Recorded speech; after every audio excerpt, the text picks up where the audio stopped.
Hello learners, this is Habiba with Excel with me. If you like the video, please do like, share, subscribe and comment below. Let's start today's class, that is research in education. We were covering about the hypothesis. So we understood what is an hypothesis and the concept we understood, the sources we understood about the hypothesis, types also we understood. Let's recapitulate the types here, which types of hypothesis we understood. That is null hypothesis in the sense we understood with the example also, hyperactivity is not associated with eating sugar. That is the example we have understood. That is, there is no relationship between variables. So in next one we understood alternative hypothesis, where there is relation exists, that is hyperactivity is associated with eating sugar. Then we understood different categories of hypothesis or different types of hypothesis, that is simple hypothesis, complex hypothesis, then associative and causal hypothesis. Then we understood the directional hypothesis, where there will be some direction when we are doing some research. Then non-directional, that means there is no direction, we have to find out what we have to do. Now let's understand formulating hypothesis. Once you have identified your research question, it is time to formulate your hypothesis. While the research question is broad and includes all the variables you want your study to consider, the hypothesis is a statement that specific relationship you expect to find from your examination of these variables. So when formulating the hypothesis for your study, there are a few things you need to keep in mind. That is, good hypothesis meet the following criteria. Let's understand criteria here. First one is identify the independent and dependent variables to be studied. That means if you are taking any question, first you have to be clear which is the independent variable and what are the dependent variables where you want to study about. Then the second one, specify the nature of the relationship that exists between these variables. So you have to specifically mention the nature of the relationship of these variables. Then the third one, simple, that is often referred to as parsimonious. That is, it is better to be concise than to be long-winded.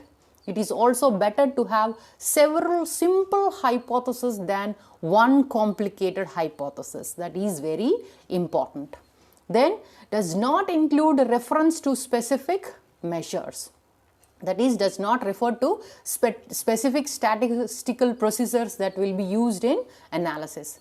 Then it implies the population that you are going to study. Obviously, you have to include the population of about what you are going to study about.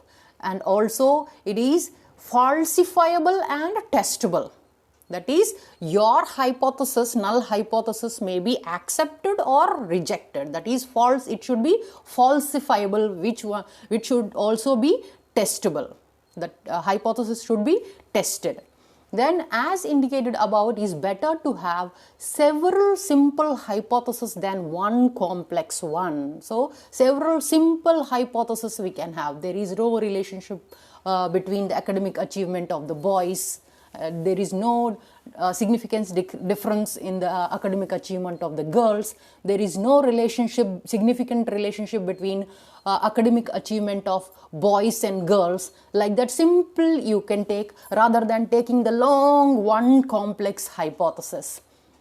Then, however, it is also a good idea to limit the number of hypotheses you use in a study to 6 or fewer. It should be concise, not taking 20, 15 like that. Studies that address more hypotheses than 6 will often be too time consuming to keep participants interested. And uninterested participants do not take the importance of their responses as seriously you want. Then another advantage to limiting the number of formal hypotheses you formulate is that too many can make the discussion section of your paper very hard to write. If you are taking few, then it will become simple and easier for you to formulate. Then it is important to remember that you do not have to have a formal hypothesis to justify all comparisons and statistical procedures you might use.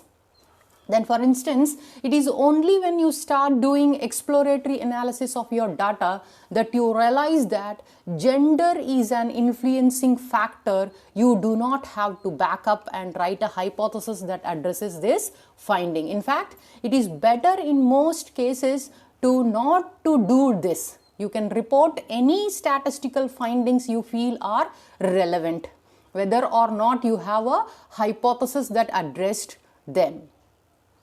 So characteristics we will discuss in the next class. We come to the end of this session. If you like the video, please do like, share, subscribe and comment below. Thanks for your attention and time. Happy learning.